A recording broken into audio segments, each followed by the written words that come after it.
ladies and gentlemen, boys and girls, welcome to the workshop. Today on the bench we have my old trusty Karcher K2. So I've had this for 15, 16, 17 years. It's done me well, been absolutely flawless up until sort of recently.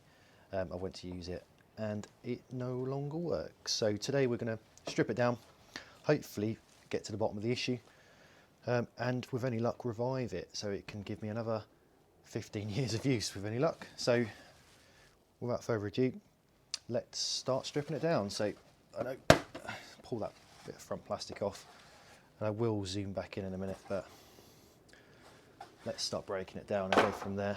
You can get a little bit more of a wide angle view there, look, of the workshop. See in the corner, 3D printer in there in our own little housing and stuff. That's pretty cool. And then you can't really see, but just off camera there's some motorbikes and bits and pieces. So all busy here in the workshop. So I think what we'll do, we'll take all this out. I've already taken the hose off the front. Just lay it down. We might zoom you in a little bit. How's that? That's got to be better, I think. It's going to be interesting to try and keep this in frame. It's absolutely huge. So let's turn it round. Excuse the noise. I live over a flight path for an RAF base. So some pretty cool jets floating around, but they are noisy. So right, I have gauged this, so this should be the right Torx bit. There we go. I'm hoping it's something simple. I'm hoping there's maybe an internal fuse that's blown or something like that, because this was left out in one of those garden boxes, but the lid had blown off, so it is filled up with water, and then consequently it should no longer work. Right, let's get these out. Also, it'd be interesting to find out what is in the inside of one of these things as well. I bet you it's very basic. I bet there's a lot of air space, but yeah, it'd be interesting. Has that got a... Oh, we have a little snail. Oh, it's a proper snail as well, so we'll put that outside. That can stay on my workbench for a minute. You stay there, buddy. And let's carry on with this. So yeah, the Karcher K2 has done me proud. Every time I've thought about getting a new one, more powerful, newer model, this thing has just chugged on, just kept going. So I think I only owe it really to at least take it apart and try to fix it.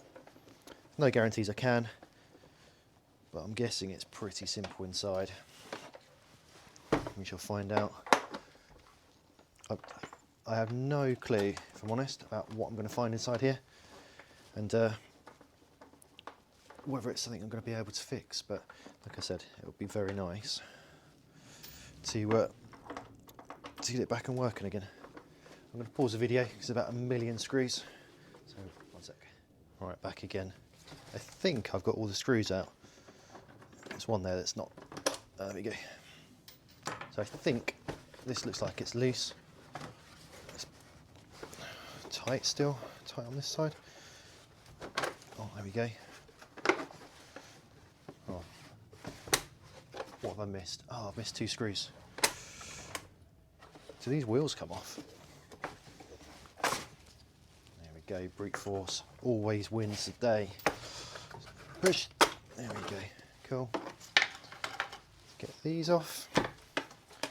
And then we've got last 2 hidden screws under here, I'm hoping.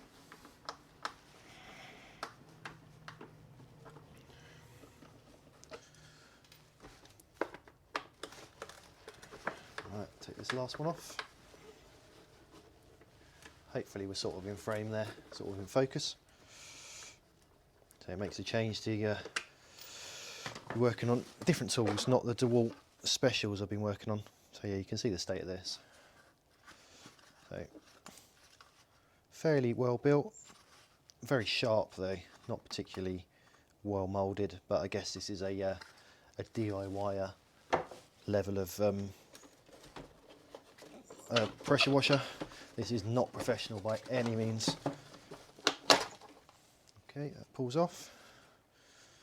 Again, you can see the state of it. It's been pulled around the garden.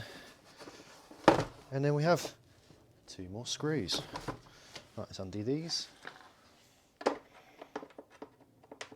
And hopefully that'll be the clamshell in half. Let's have a quick look.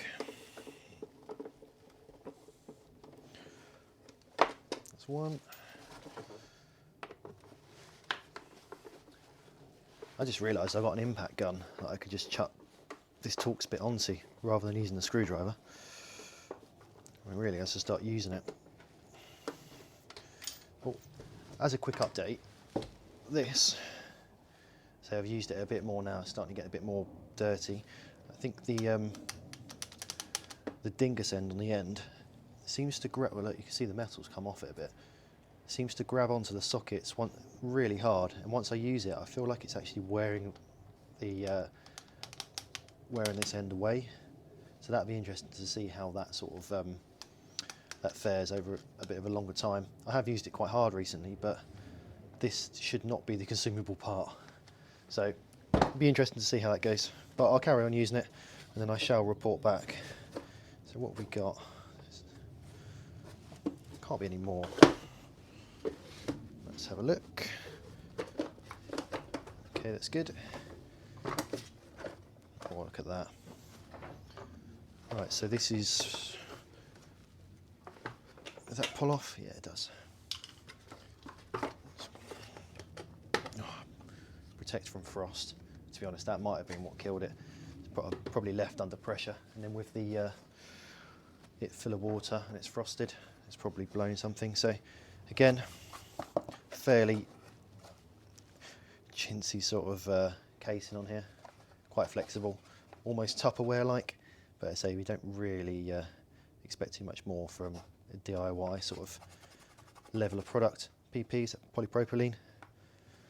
It's got the mould in the right spots, so here's what it is. It has held up better than I would have thought looking at this just on its own. So right, let's have a look at this bad boy. So we've got, what have we got? We've got power in, sealed unit, like a sort of a pump. There's water in here, and that is that an overflow? I'm not sure how that works. Oh no, that's water out, and here's water in. So can we pull this off? Yes, we can. And what's in here? Is that one-way valve? In fact, let's try and open this casing first. Get rid of this here. So, again, almost a mirror of the back. Very similar. Cool. As to be expected, I almost wondered if they use the same mould for the front and the back then, but they haven't. Right, so what have we got? What do we have here then? How are we going to get this apart? Still full of water. I'm going to have to go get a screwdriver. Right, hold on there. Okay, let's give this a go. There was a satisfying sound.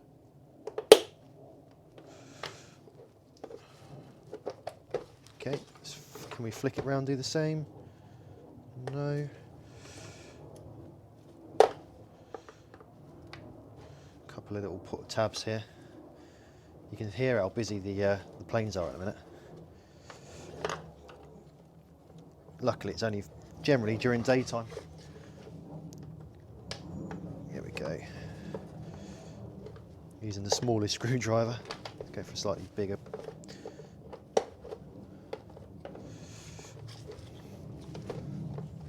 Come on. Come on. Let's give this a... Okay. We're open there. Again, very thin, very flimsy. I guess it doesn't really do a lot, this. A little bit more mechanical protection maybe, keeps everything together. Bit of water protection, possibly. And what do we have? Look at this. Okay, it's interesting. Wasn't really what I was expecting. Right, can we get rid of this? Let's pull that off. There we go. So,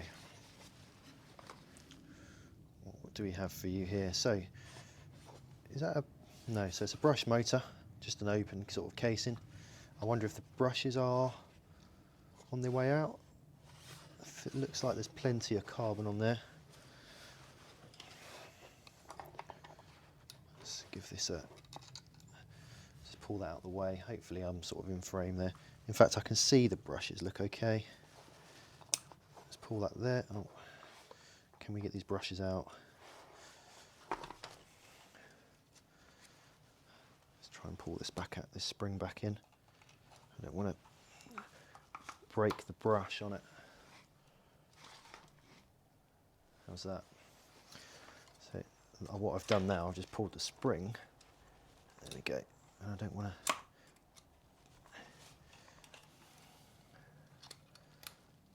Come on. That was caught on the actual copper part of the brush, the wire. Let's pull you up. Let's get rid of some of your spring. There we go. I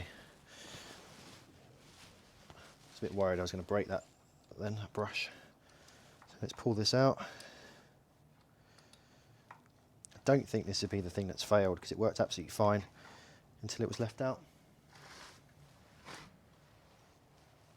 I'm thinking now that I'm going to have to take the whole casing out, but oh no, I can just about get it. So brushes, that brush looks absolutely fine.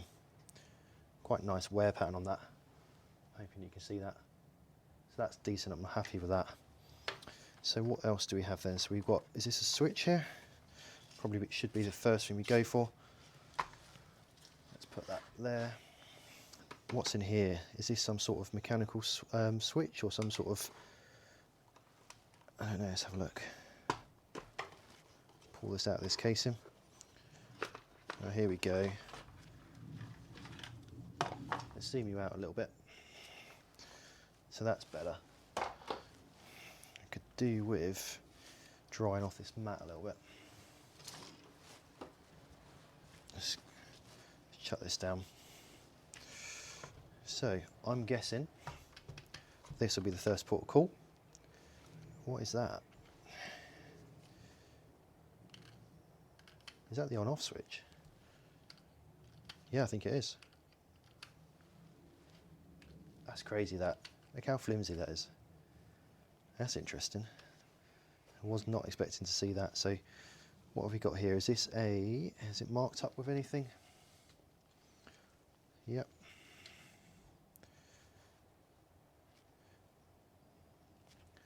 So there's your markings on that. It's a little cap. Is it a cap or is it a little resistor? It's potted. Say 220 nanofarads, 300 volts AC. Someone will tell me what this is. I haven't really seen a cap like that with flat one, plastic casing. Normally they're almost dipped, but either that or some sort of resistor. But maybe it's a cap for a capacitor start for the motor, possibly. But let's have a look. I'm guessing we've got an issue with this switch. That will be my first port of call. So let's see what we got. Go in continuity mode first. Let's see. Hopefully we're in focus there. Go in a bit more.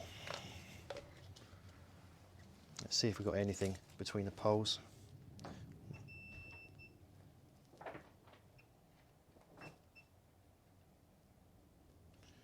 It was working there. Are we just got a poor connection? So that's, will that change if we turn the switch off? No. So that's fine. Maybe that's meant to be like that. What have we got? Is it switched across here? What have we got here? So we've got the output to the motor running here, and that's running both sides. So that'll be in, which is that. Yep, let's pull that off.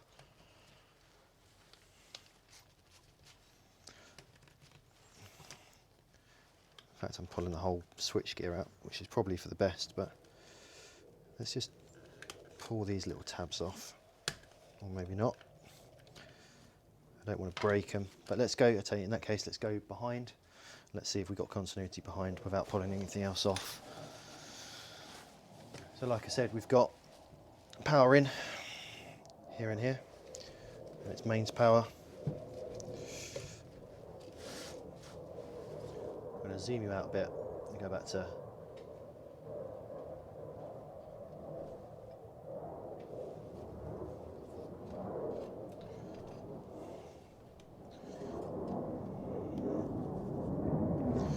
right. I'm going to pause this. This is the loudest aeroplane ever. That's ridiculously loud. That's probably super low. Anyone can guess what plane that is, what jet that is? Let me know, and I can confirm. Right, so we're on continuity again. So we have nothing on the switch. Do I turn the switch? And still nothing there.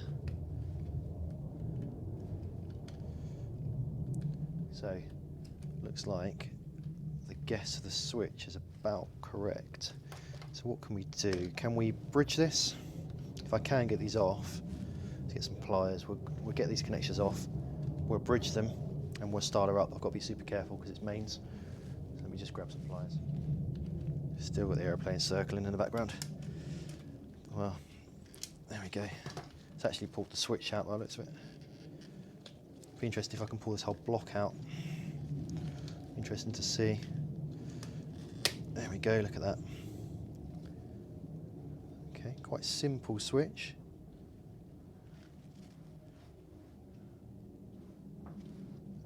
That's confused me a bit actually.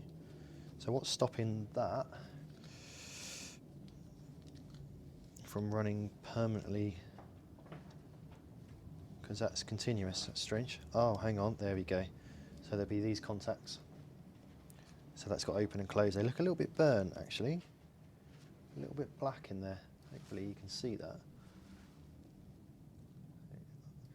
Don't look too bad. Could be that these are the issues. A little bit of burning on the plastic on this side. But what I will do